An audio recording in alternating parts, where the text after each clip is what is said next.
how to change Discord password. So let's see in this video. Before moving forward, make sure to like this video and subscribe to our channel for more videos like this. So let's begin. First of all, you have to open up Discord application on your device.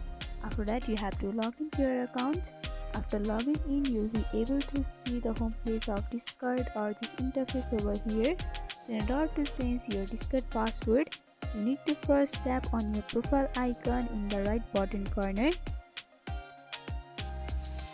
And from over here, you have to go for account option in the third row. And you can see your account informations are displayed over here.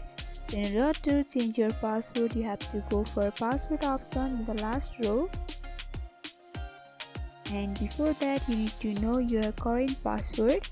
So you have to enter your current password in the first text box, and similarly in the second text box you need to tap and enter your new password that you want to keep. After that, you have to go for change password option, and by doing that your password will be changed. So by following this simple step, you can change Discord password. So hope this video was helpful. Don't forget to like, comment, share and subscribe to our channel for more videos like this. Thanks for watching.